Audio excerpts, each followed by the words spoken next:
नमस्ते। आज दमन और दीव के इतिहास के बारे में चर्चा होगी, वहां के विकास के बारे में चर्चा होगी, वहां के वर्तमान के बारे में चर्चा होगी। बचपन में सुना है कि यह ड्राई एरिया नहीं है, ड्राई तो वलसाड डिस्ट्रिक्ट भी नहीं है, लेकिन अब समझ में आता है कि जो हरियाली यहां और वहां दोनों जगह दिखती है उसमें अंतर यह है कि दमन में जो मधुशालाएं हैं उसका एक अपना अहमियत है। ये हल्का हल्का सुरूर है कि तूने शराबी बना दिया। मैं सत्येंद्र कुमार और आप देख रहे हैं हिस्ट्री एंड करंट अफेयर। दमन और दीव यह एक केंद्र शासित प्रदेश है। दमन सह्याद्री पर्वतमाला के पश्चिम साइड में, जिसे पश्चिमी घाट कहते हैं, समुद्र तट पे स्थित है और यह वापी से 22 किलोमीटर तथा बॉम्बे से 172 किलोमीटर दूर है। कहते हैं कि संसार में अनेक देशों की जो खोज हुई है उसमें मसाले की बड़ी योगदान रहा है, क्योंकि कॉन्स्टेंटिनोपल पे जब टर्की ने अटैक करके अपने कब्जे में ले लिया तो यूरोपियन लोगों का मसाले की किल्लत होने लगी, क्योंकि उस जमाने में अरब के लोग जो व्यापारी होते थे पानी की जहाज से, वह केरल तट से तरह तरह के मसाले अरब ले जाते थे और वहां से वे यूरोपियन को देते थे। लेकिन जब यूरोपियन अरब नहीं आ सके मसालों को लेने के लिए, क्योंकि रास्ता बंद था, तो अब मसाला कैसे यूरोप में लाया जाए, क्यों मसाले को भी मुद्रा के रूप में प्रयोग में लाया जाता था। और इस तरह से संसार का जो खोज शुरू हुआ, संसार के अनेक देशों का जो खोज शुरू हुआ, मैं कहता हूं कहीं ना कहीं वो मसाले से ही प्रेरित था।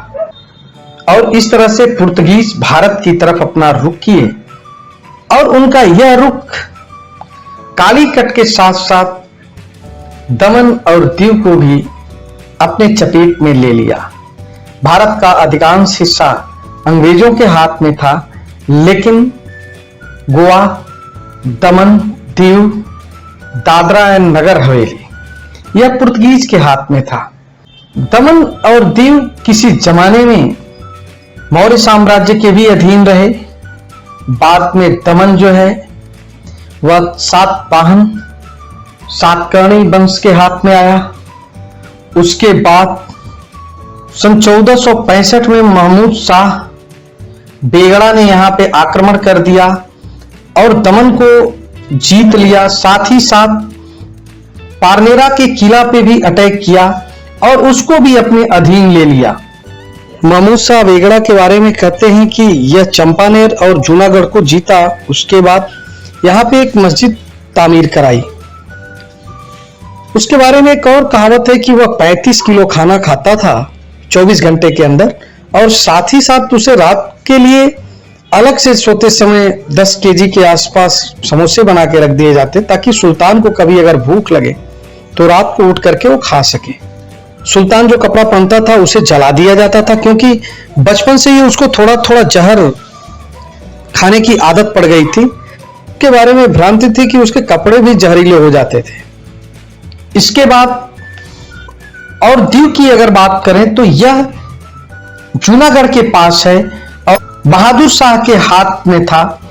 बहादुर शाह हुमायूं के साथ युद्ध में उलझा हुआ था, तो उसने सोचा क्यों न पुर्तगालियों को अपने साथ मिलाया जाए, और उसने पुर्तगालियों को सन 1535 में अपने यहां किला बनाने का इजाजत दे दिया।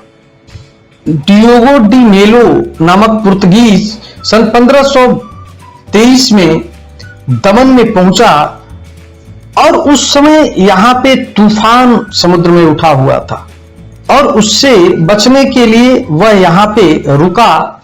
बाद में पुर्तगीज के हाथ में दमन सन 1559 को जीत लिया और इधर दीव 1535 को बहादुर शाह ने वहां पे पुर्तगीज को किला बनाने के लिए दे दिया। आप जो स्लाइड में देख रहे हैं यह पुर्तगालियों द्वारा बनाया गया यह किला है, और इस किले के बगल में एक नहर आपको दिख रही होगी जो सुरक्षा के रूप में इसकी खुदाई की गई थी। जो दमन गंगा नदी है, यह दमन को दो भाग में विभाजित करते एक मोटी दमन एक नानी दमन, उस पार भी मैं आपको जो स्लाइड में दिखा रहा हूं, उधर भी पुरानी बिल्डिंगों जैसा कुछ आकृति दिख रही है। वह कभी डाक हुआ करता था, और यह जो इस तरफ आप देख रहे हैं, यह पुर्तगीज लोगों का रहने और उनकी सुरक्षा के लिए यह किला था। और ये दोनों के बीच में जो दमन गंगा मिलती है, यही हार्बर जिसे बंदरगाह कहते हैं, यहीं पे आके पुर्तगीज लोगों की जहाजें रुकती थीं और यहां से ये लोग काफी व्यापार करते थे।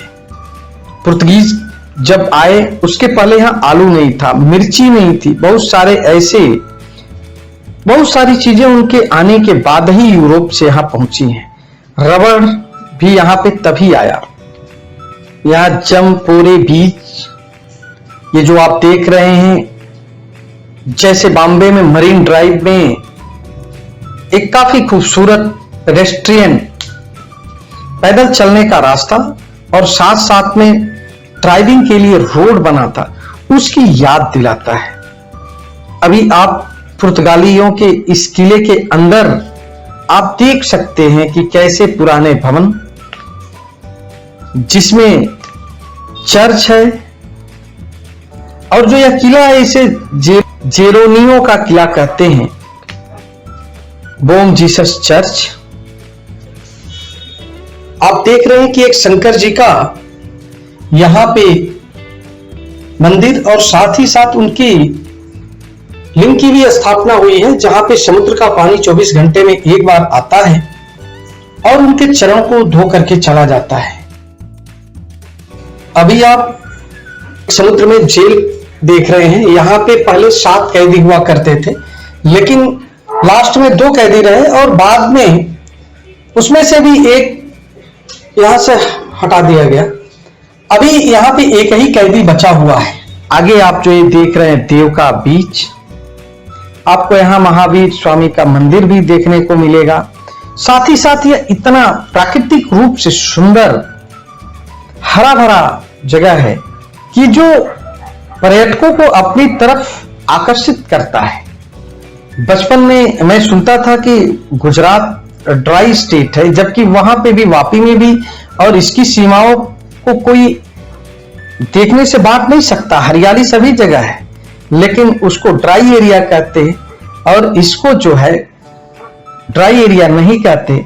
उसका रीजन बाद में मुझे समझ में आया कि यहाँ पे जो शराब की बिक्री है वह काफी लोगों को आकर्षित करती है। यहाँ पे बहुत सारे होटल हैं, यहाँ पे आप देखेंगे कि बहुत सारे बियर बार हैं, और लोग अपनी थकानों को दूर करने के लिए, अपने गम को भुलाने के लिए यहाँ पे आते हैं और भ्रमण करते हैं। कहते हैं कि पियब नाई त जियब कैसे, अब फाटल करेजवा के सीयब कैसे। लेकिन जिस तरह से यह गुलामी के मकर जाल में यह पुर्तगीज के हाथ में आ गया, ठीक वैसे ही इसकी यह स्वतंत्र भी हुआ। पूरा भारत सन 1947 में स्वतंत्र हो गया था, लेकिन इसको सन 1961 को यह भारत में सम्मिलित कर लिया गया। और यह बड़ा ही दिलचस्प है, क्योंकि उस समय यूरोप में एक भारत के प्रति बड़ा ही अलग धारणा थी कि भारत को ऐसा नहीं करना चाहिए कि गोवा और दमन दीव को अपने में मिलाना चाहिए, क्योंकि तब भारत अभी नया नया स्वतंत्र हुआ था। और उसके बाद यूरोप का एक प्रेशर बिल्डअप था कि वह पुर्तगीज के साथ ऐसा भारत न कर, उनके हाथ में वहां की शासन व्यवस्था दमन दीव, दादरा नगर हवेली और गोवा का उन्हीं के हाथ में रहने थे। लेकिन एक बार बॉम्बे से साउथ इंडिया के लिए पानी की जहाज जा रही थी, और गोवा पहुंचते पहुंचते उस पे पुर्तगीज जो सैनिक थे आक्रमण कर दिए। और इस चीज को देखते हुए भारत को अपने में मिलाने का या विलय करने का एक अवसर प्राप्त हुआ, और उसी समय भारत ने गोवा, दमन और दीव पे आक्रमण कर दिया। और बहुत ही कम समय में, कहूं तो 24 घंटे के ही अंदर इसको अपने में विलय कर लिया। और दमन में जो लड़ाई चली उसमें भारत के 4 सैनिक शहीद हुए और 14 घायल हुए। जबकि पुर्तगीज सैनिकों की मौत की संख्या 10 रही। दमन एवं दीव का जो क्षेत्रफल है वो 112 स्क्वायर किलोमीटर है। यहाँ की जनसंख्या करीब करीब 2,50,000 है और इस तरह से दमन भारत के अंदर विलय होगा।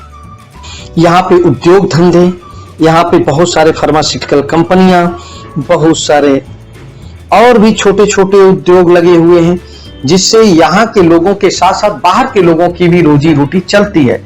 अभी आज के समय में दमन का काफी विकास, यहाँ के कानून व्यवस्था काफी बेहतर हुई है।